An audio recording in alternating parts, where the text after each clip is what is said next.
एक बार की बात है, एक युवक था। उसका नाम सबल था, जो नगर में रहता था। वह अपने जीवन से बहुत निराश था। उनकी निराशा का कारण यह था कि वह अब तक अपने जीवन में कुछ नहीं कर रहा था। उसके माता पिता उसे ताने मारते थे कि आपके सभी मित्र कुछ न कुछ कर रहे हैं, लेकिन आप अभी भी घर बैठे हैं। दोस्तों के बीच भी अक्सर उनका मजाक उड़ाया जाता था। वह कहीं जाता तो लोग उससे पूछते कि आप क्या कर रहे हैं। उसे यह बताने में भी शर्म आ रही थी, वह कुछ नहीं कर रहा था। धीरे धीरे उसने रिश्तेदारों से मिलना जुलना कम कर दिया और लोगों से मिलना भी बंद कर दिया। वह ज्यादातर समय घर पर ही रहता है। वह अकेला रोता है और भगवान को कोसता है और अपनी किस्मत को दोष देता है। अब उसे अपना जीवन बोझ लगने लगा था। कभी कभी वह सोचता कि कब वह कुछ करने के योग्य बनेगा, और फिर वह सोचता कि जिंदा रहने से अच्छा मर जाना है। एक दिन वह अपने नगर की एक गली से गुजर रहा था। तभी उसने देखा कि एक उपदेशक दुख और परेशानियों पर उपदेश दे रहा है। वह भी उसी भीड़ में सबसे पीछे बैठ गया और गुरु के प्रवचन सुनने लगा। उपदेशक कह रहा था, दुख एक शिक्षक की तरह है जो हमें जीवन की सच्चाई दिखाता है और हमें जीने का सही तरीका सिखाता है। आप चाहें तो जिंदगी जीना भी सीख सकते हैं। गुरुजी उपदेश दे रहे थे कि तुम चाहो तो कुछ भी हासिल कर सकते हो, और अगर चाहो तो एक कोने में बैठकर रो सकते हो। इन सभी बातों को सबल ध्यान से सुन रहा था, लेकिन शिक्षक की यह बातें पसंद नहीं आई। उसने खड़े होकर कहा कि कुछ भी सिखाने से दुख दूर नहीं होता। इसमें केवल दर्द होता है, दुख की पीड़ा अनंत है। ऐसा लगता है कि इसके बाद कुछ होने वाला नहीं है, इससे कुछ भी फर्क नहीं पड़ता है। इसके सामने तो मौत भी छोटी लगती है। उपदेशक ने कहा, फिर तुम्हारा दुख क्या है?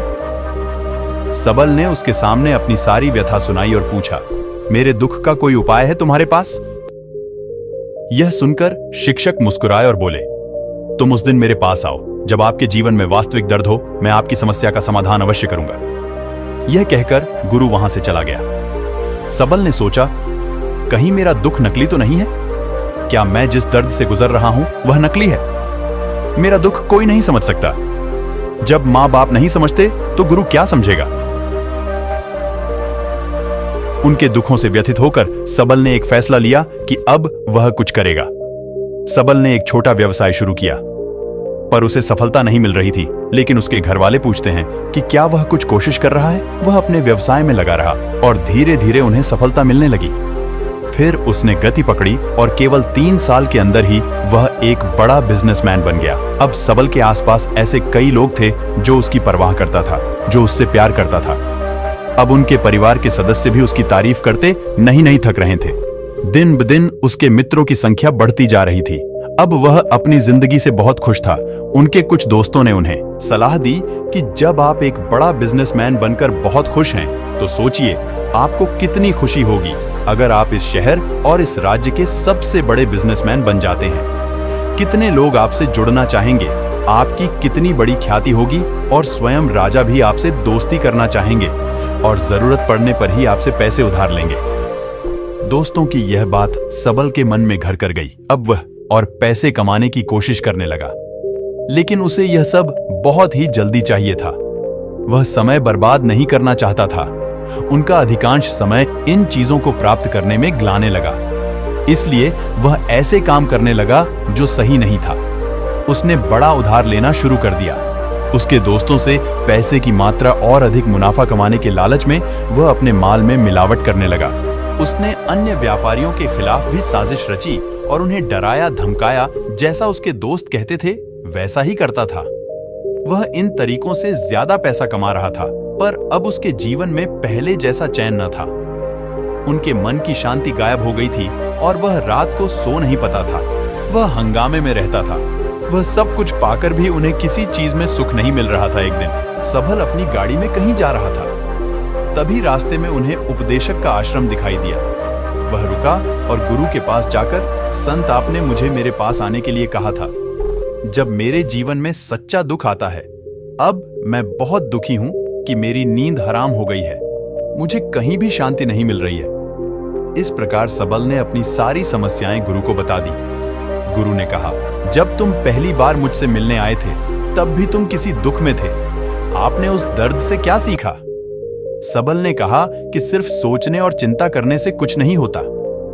आपकी दृष्टि को सच करने के लिए यह कार्रवाई करता है।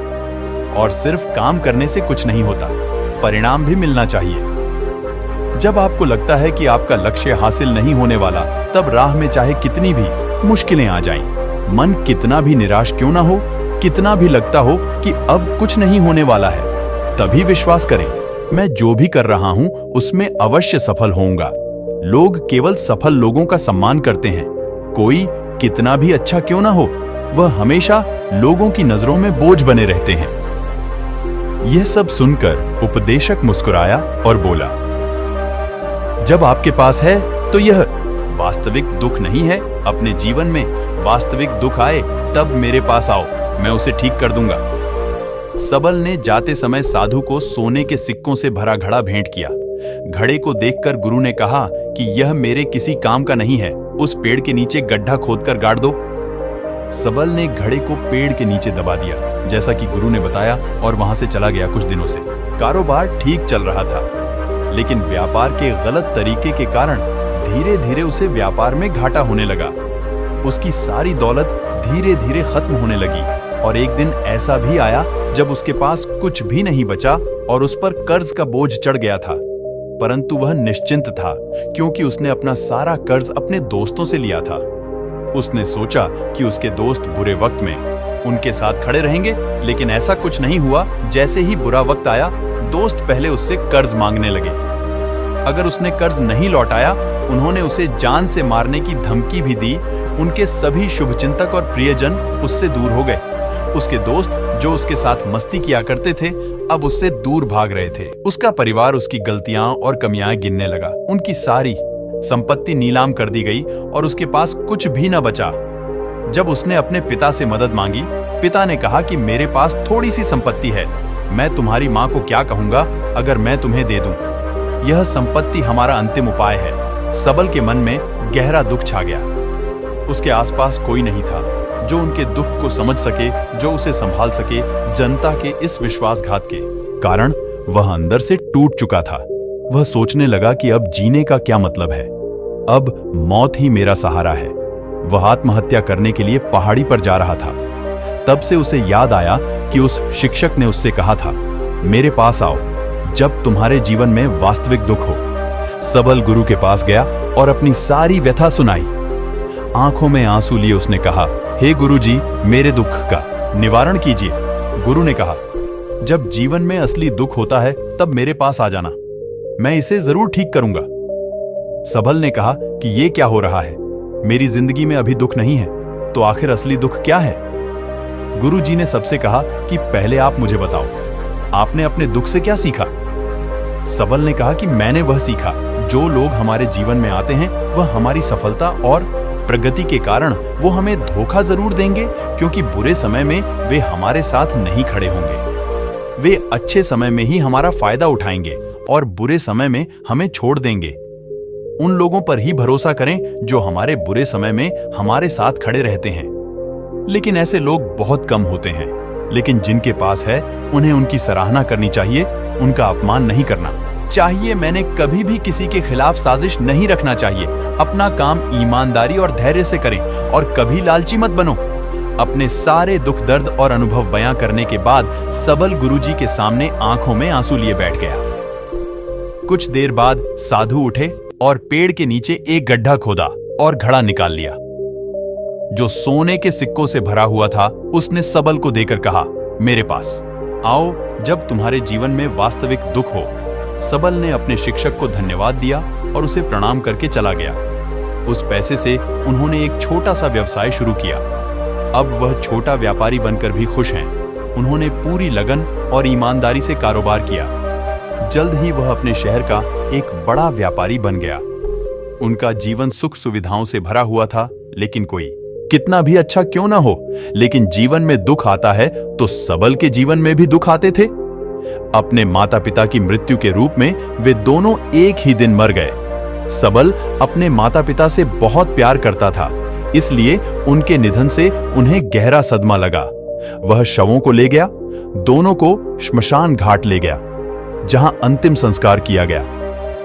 वहां उसने अपने माता पिता का शव जलता हुआ देखा तो उनका मन बेचैन हो उठा। उसके मन में कई सवाल उठने लगे। वह घर वापस आ गया, इसलिए उसने अपने माता पिता के घर और संपत्ति को देखा, जिसके लिए उनके पिता हमेशा लड़ते रहे। आज जो छूटा पड़ा है, जिन्होंने इसकी देखभाल की, इसके लिए लड़ने वाले इस दुनिया से चले गए। उसके पिता ने जो कुछ कमाया वह सब यहीं रह गया। एक दिन पहले तक उसके पिता मारपीट करते थे किसी के साथ उसकी संपत्ति के लिए। आज वो खुद इस दुनिया से चले गए। उसका मन ऐसे अनेक विचारों के बवंडर में था। वह अंदर से अकेला और डरा हुआ महसूस कर रहा था। वह खाली महसूस कर रहा था। उसे लगा कि कुछ है, वह समझ नहीं सका, इसलिए वह गुरु के पास गया।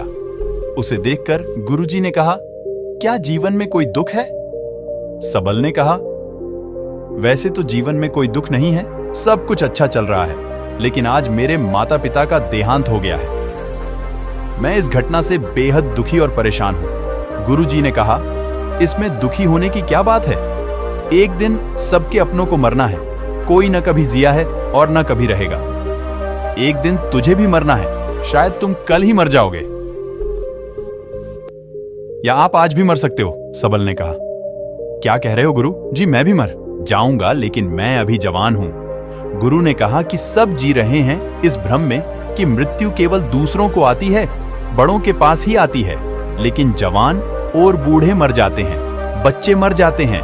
मौत का उम्र से कोई लेना देना नहीं। हे, यह सभी को प्रभावित करता है मास्टर जी की। ये बातें सबल के मन में घर कर गईं और वह चुपचाप चला गया। लेकिन उसका मन अभी भी बेचैन था। वह खाली महसूस कर रहा था। वह सारा दिन अपने बारे में ही सोचता रहा कि वह कौन है, वह इस दुनिया में क्यों आया है, क्या जीवन का लक्ष्य केवल चीजों को खाना और मरना है? ऐसे कई सवाल उसके दिमाग में लगातार उठ रहे थे, लेकिन उन्हें अपने किसी भी सवाल का जवाब नहीं मिल रहा था और उसका दुहाक दिन ब दिन बढ़ता ही जा रहा था। इसलिए कुछ दिन बाद वह फिर से गुरुजी के पास पहुंचा और बोला, हे स्वामी, मैं बहुत दुखी हूं, क्योंकि मैं यह नहीं जान पा रहा हूं कि मैं कौन हूं और मैं इस दुनिया में क्यों आया। यह सुनकर गुरुजी मुस्कुराए और बोले, आज आपके जीवन में पहली बार सच्चा दुख उत्पन्न हो गया है। यह वास्तव में दुख कहलाने के लायक है। हम नहीं जानते कि हम कौन हैं, हम क्यों आए हैं, क्या करें, कैसे करना है। सबल ने अपने गुरु से कहा कि उसकी दुर्दशा दूर करो। गुरु ने कहा कि हम सभी इंसान हैं, जीवन भर संग्रह करते रहते हैं। सबल ने कहा कि सभी इंसान जीवन भर धन, सम्मान, परिवार, प्रतिष्ठा, मित्र, शत्रु आदि जमा करता है। गुरु ने पूछा, क्या हम एकत्रित की गई चीजों में से कुछ भी अपने साथ ले जा सकते हैं? सबल ने कहा, कोई भी इंसान अपने साथ कुछ भी नहीं ले जा सकता, वह सिर्फ अकेला ही जाता है। मेरे माता पिता भी अपने साथ कुछ भी नहीं लेकर गए।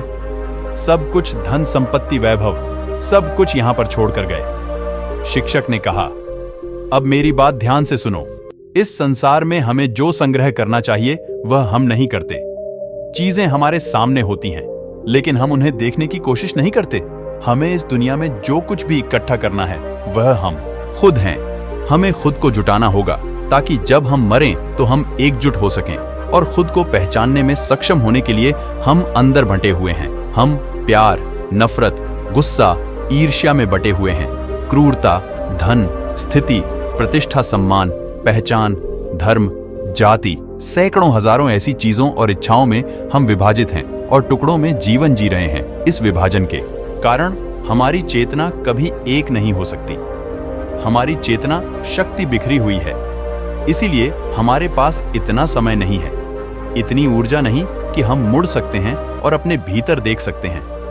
वास्तव में धन, सम्मान और सुविधाओं का अभाव, लोग इसे दू हुक समझते हैं और जीवन भर के लिए जो दू हुक कहकर रोते रहते हैं,